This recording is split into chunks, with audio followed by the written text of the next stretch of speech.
Okay, so welcome back. This is part 2 of the Week 8 lecture, and let's try to wrap up the book here. And so, like I said, it appears that the religious mania that affected the elder Wieland was passed down to the younger Wieland. And this is another big source of terror. And now we have terror coming from a figure outside of Carwin, right? So Carwin's responsible for a lot of the mystery, a lot of the danger. But now we begin to understand that there's another threat at work in this narrative. And this threat might be connected to Carwin, but it's also separate from Carwin. The threat is Wieland. The threat is Clara's own brother, who's clearly at this point lost his mind. But it's important to note that Clara misses the whole legal proceeding. So he confesses, right? Wieland confesses to what he's done, and he doesn't feel bad about it because he thinks that God has told him to commit these murders. So he feels like he is perfectly justified in his actions. So he doesn't feel any need to ask for forgiveness or to try to escape justice. And in fact, he kind of looks down on everybody who fails to understand what it is that he's doing. So Clara kind of misses all of that. But then in chapter 18, her uncle gives her the written confession that Wieland delivered in court while Clara was still kind of delirious or, unwell. So she reads that. And this means that we get the exact words of Wieland over the course of chapters 19 and 20 as we actually hear him narrate the events leading up to what, Clara saw. So this is really kind of chilling. We get Wieland's own words as he describes, he doesn't describe killing his kids, but he's describing killing Catherine. So we're getting a first-person perspective on a really violent, insane act, which again is kind of modern, I think, because this is a device that a lot of contemporary horror will often use, and Brown's using it here. We're getting the killer's own words. We're getting the killer as narrator, at least briefly. And the one sequence that always stands out in my mind because it's just rendered so vividly is when he's trying to get Catherine to come with him over to Clara's house with the intention of killing Catherine. And Catherine's like, wait, where are we going? What are you doing? She can tell that he's acting very strangely, and he won't tell her what's going on because obviously what's going on is he wants to kill her. He doesn't want to, but he feels like he has to, right? He's required to.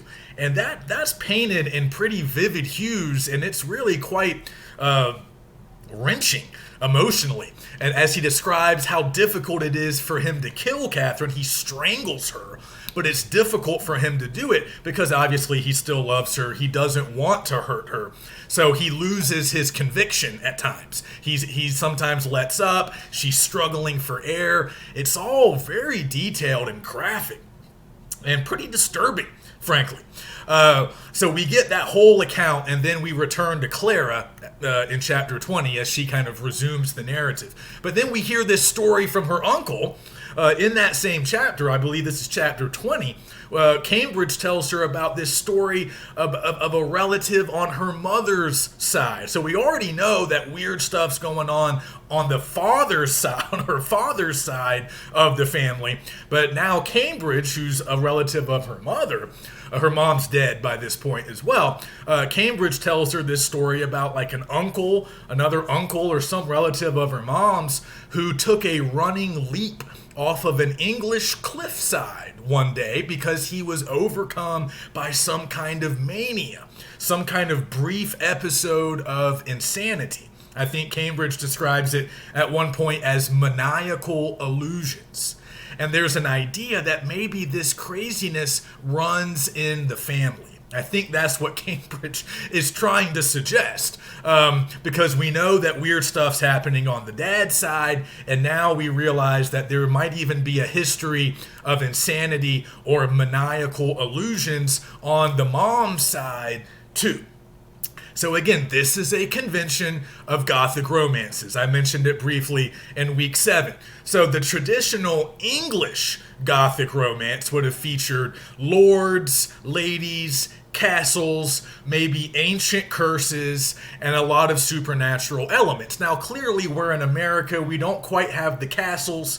We don't quite have the lords and ladies, but we might have a family curse, which was a very common element in Gothic romances. We might have certainly supernatural elements at work here. So Brown can't quite borrow all of the popular Gothic romance conventions, because some of them are very much based on an older sort of European culture that was simply different than what we had in early America. But he's importing a lot of the tried and true conventions of this genre, even the family curse, the ancestral curse that gets passed down through the generations, even that shows up. Because even though we're in America, we know that the Whelans are an old, kind of noble family.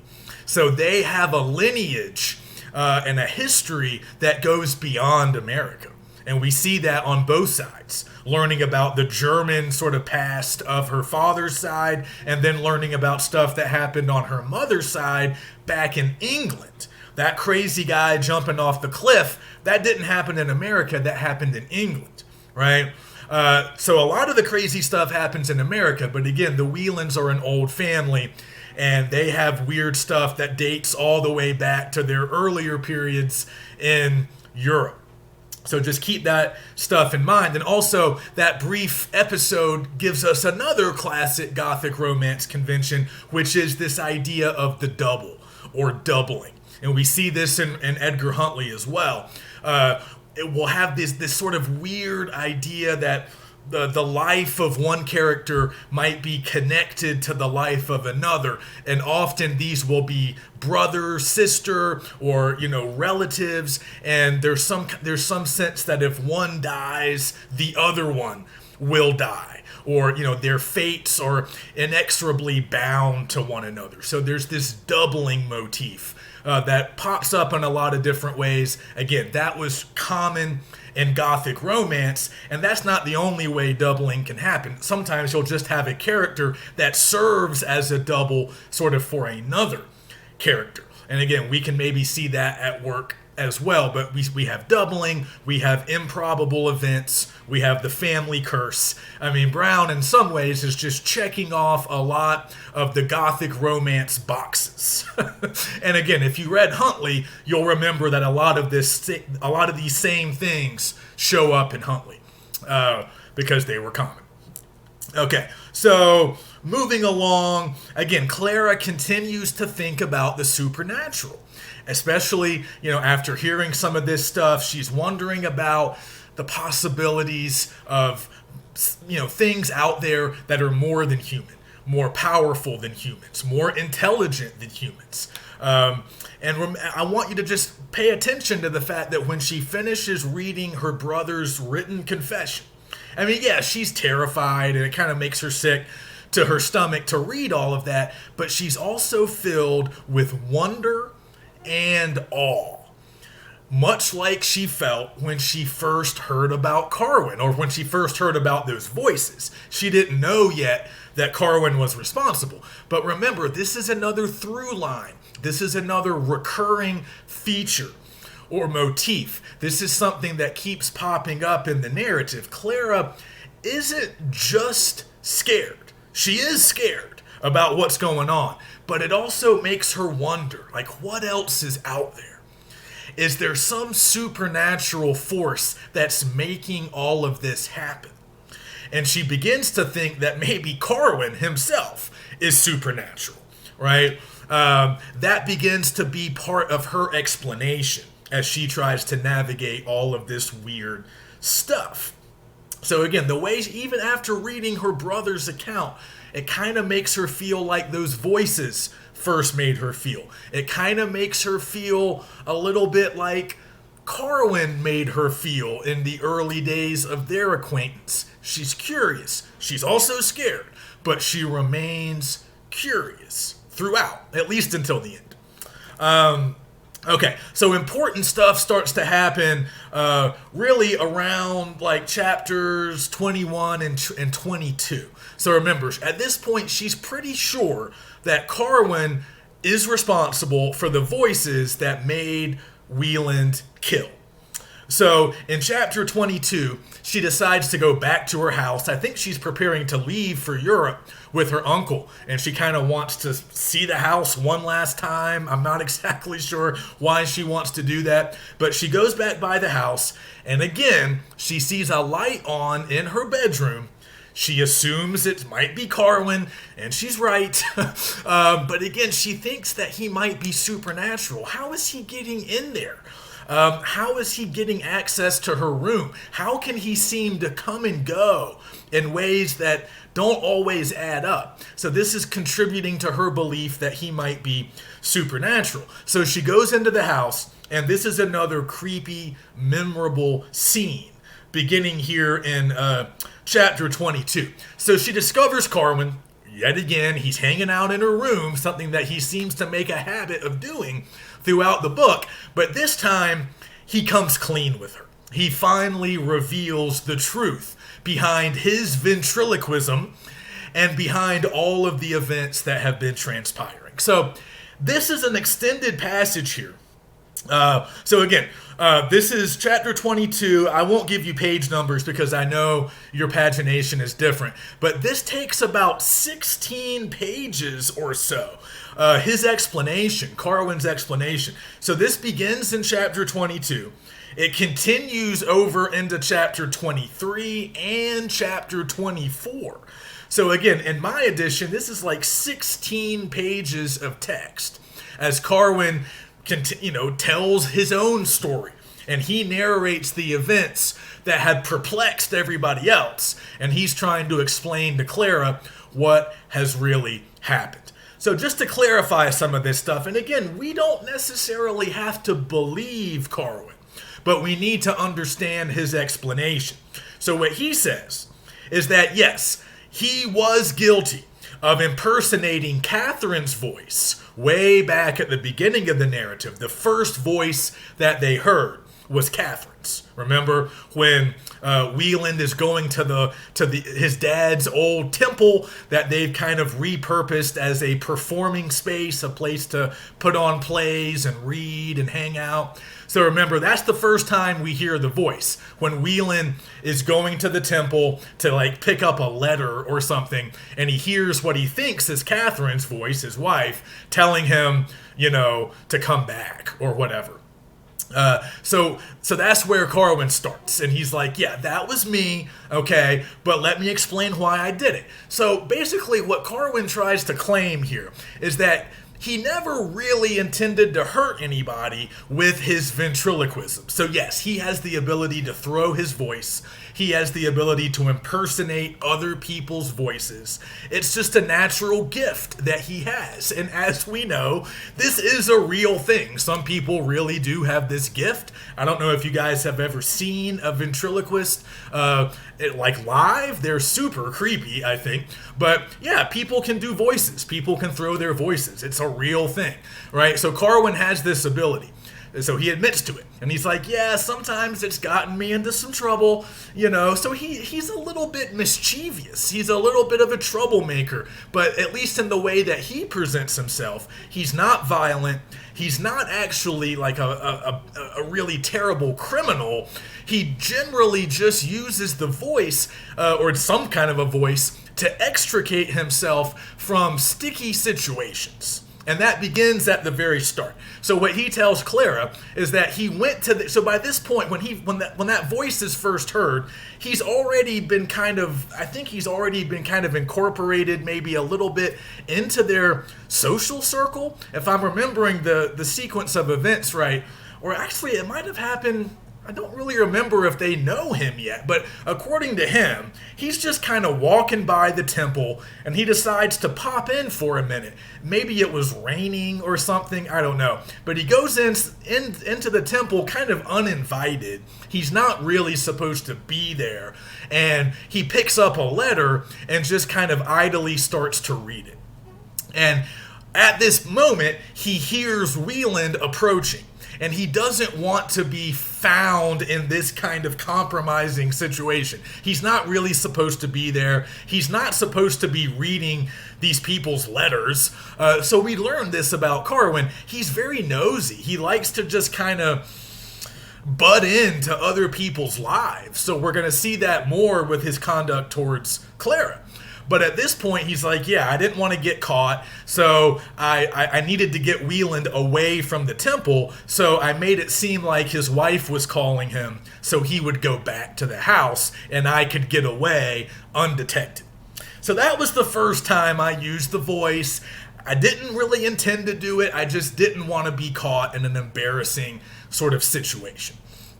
Okay, so maybe we buy that. And then later, when Henry and Wieland are walking together and they're kind of talking about maybe going to Europe and maybe relocating, again, Carwin overhears their conversation, and for reasons that are a little bit obscure, he decides that he wants them to stay in America. So when Henry's sort of proposing that they go abroad so he can try to find out what's happened to his German lover or whatever, that's when Carwin steps in, again using other voices, and tells Pleyel that his lover is dead, and basically trying to get them to stay in America.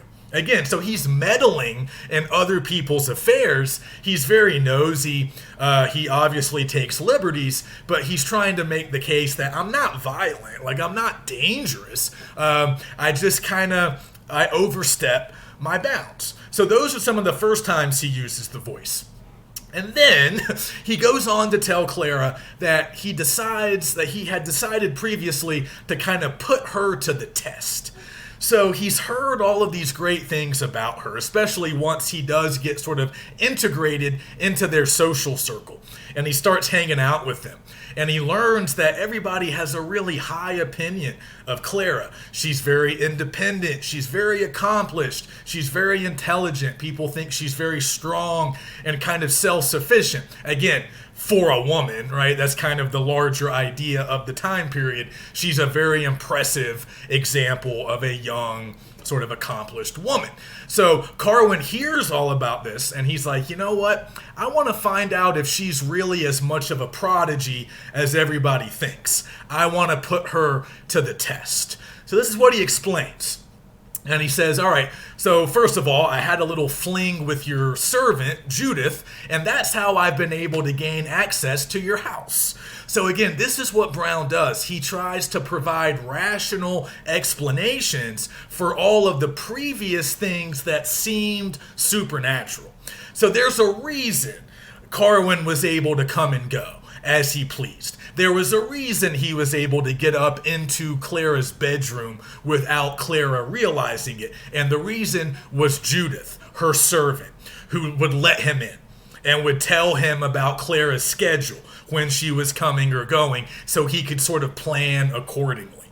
So he explains all of that. He says, yeah, me and Judith had a little thing. She let me kind of hang out around the house. She would tell me things, but also Judith would sing the praises of Clara, talking about how great Clara was. So this makes Carwin, who's again kind of a troublemaker, kind of a mischievous guy, he decides, I'm going to put Clara to the test. I'm going to make it seem like there are two robbers in the house with the intention of assaulting Judith, not Clara. He explains this, and he's like, I was even gonna do Judith's voice to make you think that they had already captured Judith and they were like holding her hostage or something. That was the whole scheme. So he tells Clara, I never meant for you to think that we were here to rape or murder you. I wanted you to think that we were here to rape and murder Judith and maybe to steal stuff. And I wanted to see how you were going to react. Now again, as readers, we have to ask ourselves, why? Why is he doing this? It's a very strange thing for him to do. But he's a strange guy. But again, he kind of does have a rational explanation for everything that Clara has experienced. So he was like, yeah, that was me doing the robbers' voices, but Clara did not react in the way that he thought she would. So she assumes that they're there for her, not for Judith. So then that necessitates the later thing that Carwin does, which is do the hold voice. So that's him too. He's responsible for the hold voice. And the way he packages that for Clara is, so he understands at this point, okay, I've screwed up. Now she's really scared, and he decides that he needs to make her think that she has some kind of supernatural or divine force kind of working on her behalf, keeping her safe from the robbers. So that's why he does the hold voice, to kind of reassure her, which is not a very effective strategy, because again, she's just continuing to think that she's hearing all of these different voices and that this hold voice might be supernatural. But she does understand it kind of as he intends it, which is, okay, the one voice is trying to help me, and then there are these robbers or these other strange voices that seem to be trying to hurt me. Okay, so then the final kind of important part of the explanation is that later in chapter 9, when she discovers Carwin back in her bedroom, at that point, he tells her, yeah, it should, actually, I want to find this part of the explanation because I feel like this is just Carwin in a nutshell. So this is the very beginning of chapter 23. And he tells her, you will not be surprised that I should sometimes profit by your absence and adventure to examine with my own eyes the interior of your chamber. So that's just kind of Carwin, right? He's like, yeah, sometimes I just like to look at your stuff. Just like he went into the temple to look at the letters. No real good reason for that. That's just how he is. I don't know. He's a weird dude. So he's like, yeah, I just kind of went into your chambers. I wanted to read your diary or whatever. But then you showed up. So remember, he tries to use the hold voice again in this scenario because he wants her to turn away and leave so he can escape. But she ignores the hold voice and opens the closet anyway. So eventually Carwin's like, all right, I had to come clean. I had to let you know that I was there because you didn't follow the hold voice. You were too brave. Essentially, that's kind of what his message is. It's like, I thought you would just run, but instead you opened the closet, you kept going, and I eventually had to reveal myself. So at that point, in chapter 9, once she realizes that he's back in her room, he's like, okay, yes, I was one of the robbers. I was here to ravish you. But now I've been found out. And then Carwin, remember, tells her at that point earlier, oh, but you've heard that voice, right? That's a divine voice. I don't know who that is. That voice is protecting you. That voice knew that I was here.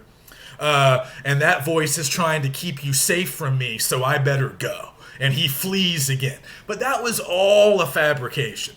That was just his way of trying to explain all of this stuff to Clara. Because again, at the core of all of this mystery and all of these apparent supernatural events, at the core is his ventriloquism, his ability to throw his voice. And he doesn't think Clara will be able to understand that ability, or he at least doesn't think that he'll be given a chance to explain it. So he uses this whole fiction of a divine voice sort of helping her out and thwarting him, Carwin, in his evil designs. But later, so now, back in the present tense, now in chapter 24, or over the course of chapters 23 and 24, he's like, yeah, but none of that's true. The divine voice, the hold voice, that was me. Catherine's voice, that was me. When Henry thought that he heard you and me talking, that was me. Yes, I did all of that. But here's the important part. He tells Clara that the voice that her brother heard, the voice of God that compelled Whelan to murder his family, Carwin says that was not me. Okay, that part I'm not responsible for. So yeah, I caused all of these other problems. I'm a weird guy. I did all of this weird stuff. I put you to the test. I made you think that I was here to rape and murder you, but I really never was, according to Carwin. I was just trying to make it all sort of understandable for you without having to explain my unique talent for throwing my voice. So yeah, that's all me. I screwed up, but the voice that your brother heard, I don't know anything about that. I didn't have anything to do with that. Now, Clara, as we can understand, doesn't really believe him. But then Wieland shows up. So this is a really great scene. This happens in chapter 24. So in my edition, this is like around 245. And we get perhaps one of the most famous lines from the book. So her brother has broken out of jail, right? And he's come to her house, as we later learn, or it's pretty apparent from the get-go, that he's there to murder her, right? He still thinks that he is supposed to kill Clara. And so he still hasn't finished, carrying out this order that's been given to him by God. So he feels like the last piece is killing his sister. So that's what he's there to do. But when he shows up, Clara and Carwin are in the middle of their conference. So Wieland shows up, and this is I actually want to read some of this. This is on page 245 in my edition, but again, this is chapter 24. And once he makes it clear what he's there for, Clara says, "Oh, brother, spare me, spare thyself. There is thy betrayer." So she's pointing at Carwin, and she's saying it's him. It's his fault. He counterfeited the voice and face of an angel for the purpose of destroying thee and me. He has this moment confessed it. He is able to speak where he is not. He is leagued with hell, but will not avow it. Yet he confesses that the agency was his. So at this point, Wieland turns to Carwin, who he didn't really notice at first, because he's just focused on murdering Clara. And then he notices Carwin, and there's this chilling moment at the bottom, at least in my edition, the bottom of the page. He turns to Wieland.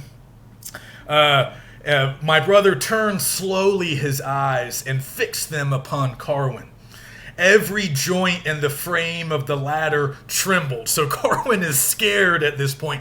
This is a really interesting moment. Up until now, or at least up until a few chapters earlier, Carwin was the source of terror. Even after we saw what the younger Wieland did, we still thought that Carwin might ultimately be responsible for it. So much of the terror up until now has come from Carwin. But now at this point in the narrative, if we haven't already realized it, by this point in the narrative, it's clear that the real terror, the real danger, is not coming from Carwin anymore. It's coming from Wieland. So even Carwin's scared of Wieland, right? Everybody's scared of Wieland. So Carwin, every joint in Carwin's frame is trembling. His complexion was paler than a ghost's. His eye dared not meet that of Wieland, but wandered with an air of distraction from one space to another. "Man," said my brother, in a voice totally unlike that which she had used to me, "what art thou?" I love that line. "Man, what art thou? The charge has been made. Answer it. The visage, the voice, at the bottom of these stairs, at the hour of 11, to whom did they belong? To thee?" So in other words, the voice I heard, the prompting I got to murder my family, was that you? My sister says it was you. Was that you? Twice did Carwin attempt to speak, but his words died away upon his lips. My brother resumed in a tone of greater vehemence. "Thou falterest. Faltering is ominous. Say yes or no. One word will suffice, but beware of falsehood. Was it a stratagem of hell to overthrow my family? Wast thou the agent?" So this is really, to me, a chilling, very vivid scene where two kind of villains are facing off, but it's clear that the real danger at this point is represented by Wieland, and Carwin doesn't know what to say. Carwin's kind of at a loss for words. So if we jump down to kind of a few paragraphs later, again, Wieland asks him, "What art thou? Answer me. Whose form, whose voice? Was it thy contrivance? Answer me."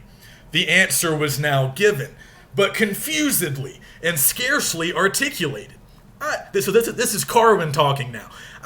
I meant nothing. I intended no ill. If I understand you, if I not mistake you, it is too true. I did appear in the entry, did speak. The contrivance was mine, but so he's trying to explain, but he's too scared to really make a lot of sense. He can't present the facts as clearly as he just did to Clara.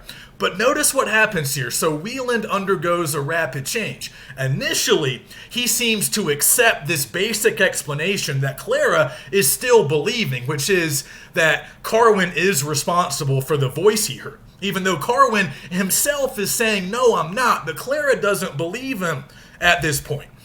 And but it seems like, at least right now, Wieland has accepted that version of events, and he kind of becomes downcast. He kind of, immediately changes his aspect, and he seems to realize that he's been deceived. And he sends Carwin away. He's like, "Get out of here. I'll see you in hell," basically. Get out of here before I, kill you too, out of rage, essentially. And then he seems very crestfallen. Carwin leaves.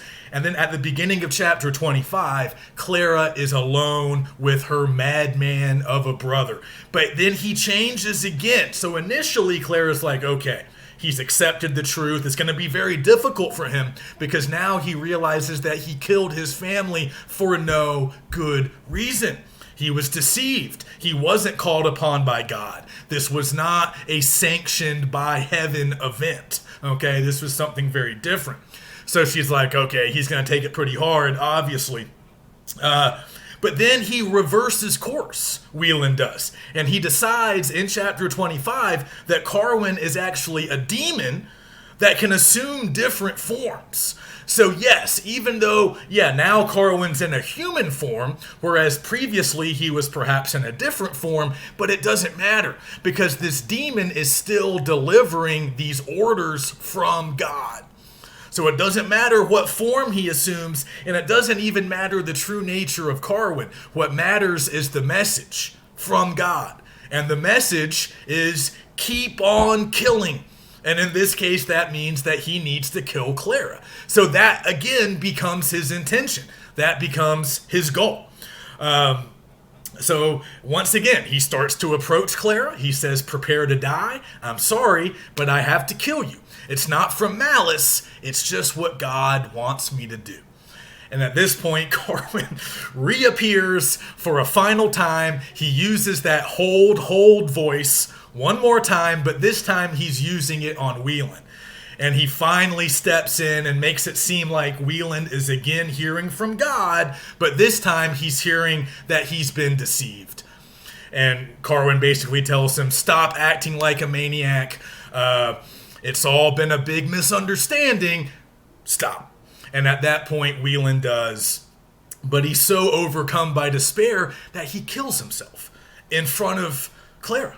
Right? So one more terrible thing for Clara to witness and experience. But this pretty much brings the main thrust of the narrative to an end. So there's a lot to unpack there. But again, we have to kind of wrestle with Carwin's explanation. Again, according to Carwin, he never actually intended to hurt Clara. He never intended even to rape her, but he needed to kind of make that cover story so everything would make sense for her. Do we believe that? You have to decide for yourself. But also just notice that everything about what Carwin does can kind of fit into that seduction novel framework. The idea of wanting to test her. Again, he wanted to test her courage, but there seems to be something built in about her virtue there. There seems to be some kind, again, a lot of people think a lot of what Carwin is doing is kind of at least partly based on this idea of purity, trying to find out if she's as good as everybody claims she is. So even though it might not be explicitly sexual, like a lot of seduction plots often are. There's this idea that it's all kind of tied up with that. It's tied up with her reputation as a strong, independent woman. And there's this idea that Carwin can't really believe it. No woman can be as good as Clara. No woman can be as good as they claim she is. So let me find out what she's really like. And then, of course, we've already seen Henry assuming the worst of her.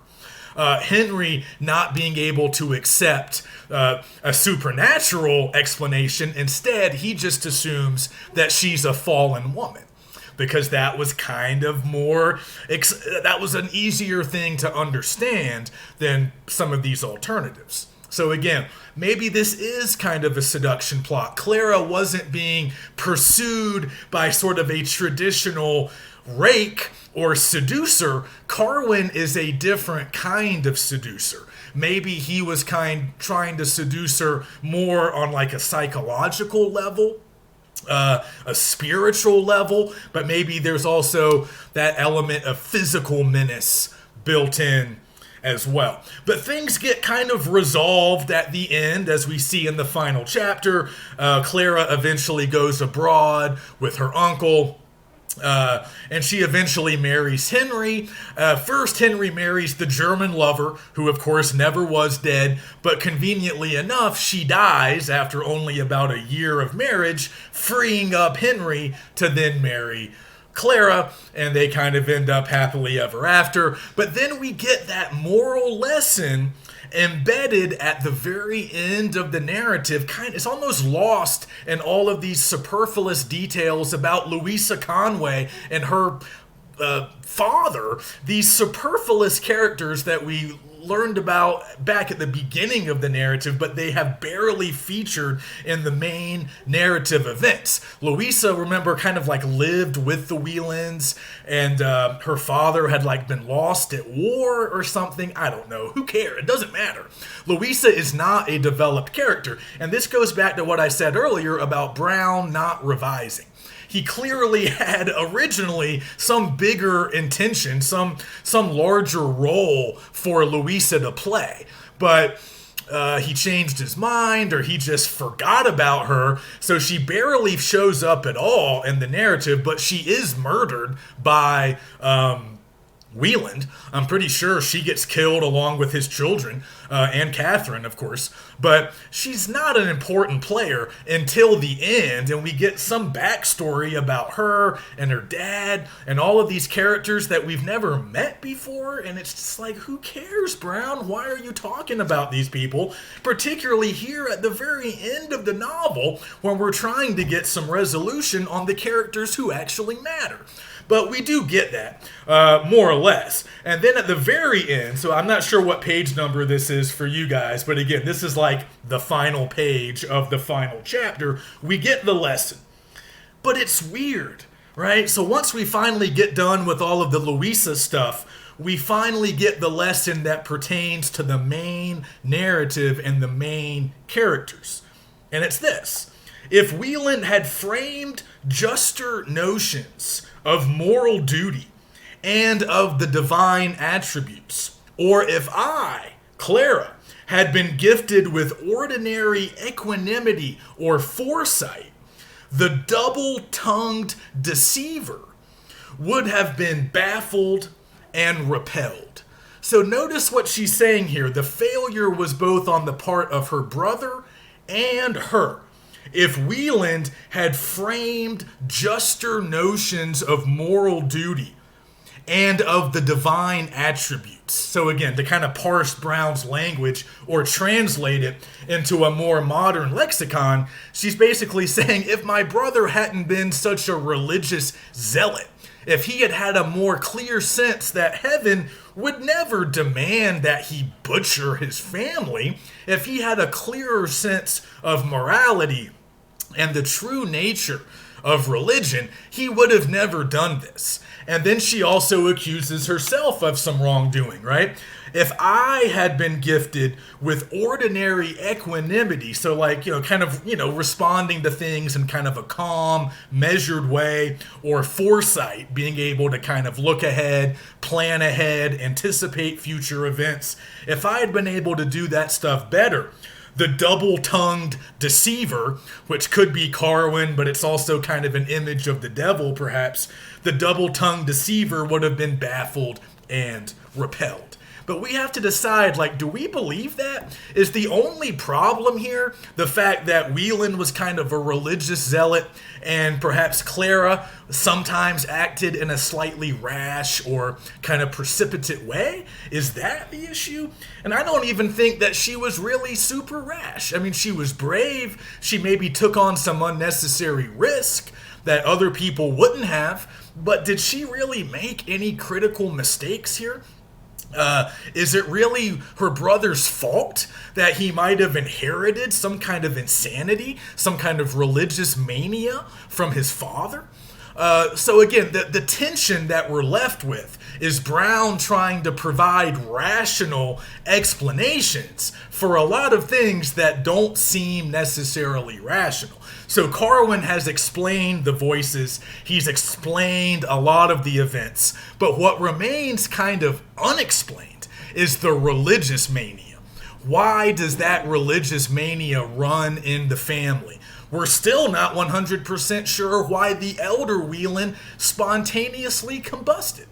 And if we believe that Carwin is really not responsible for the voice that drove the young Wieland to murder, then we have to sit with the fact that the young Wieland was truly a maniac. And he's the brother of this accomplished, intelligent character narrator who we spend the entire book with. So there's something very unsettling about the conclusion to me. It doesn't feel satisfactory, even though Brown is trying to provide that explanation, that moral lesson. It's never quite convinced me, though. I feel like Brown has opened up all of these weird possibilities. He's opened up all of these kinds of different boxes, and his attempt to rationally explain everything at the end doesn't seem adequate to the task at hand. And I kind of felt that way about Huntley too. There were things that never quite could be explained. But of course in Huntley, there's a little bit more of a twist ending. Here, Brown tries to put everything in place, in order. But the question is, do we buy his explanation? Do we buy the moral lesson? Or are there things happening here that cannot be accounted for by anything human? So that's where we can leave off. I hope you guys enjoyed this book. I know it's tough sledding at times, but there's a lot to do here. There's a lot of work that remains to be done. So I'll put up a little bit more info for the second half of the novel in the Week 8 overview. But for the most part, we're pretty much done with the book. Enjoy your break, and we'll move on to our next text in Week 9.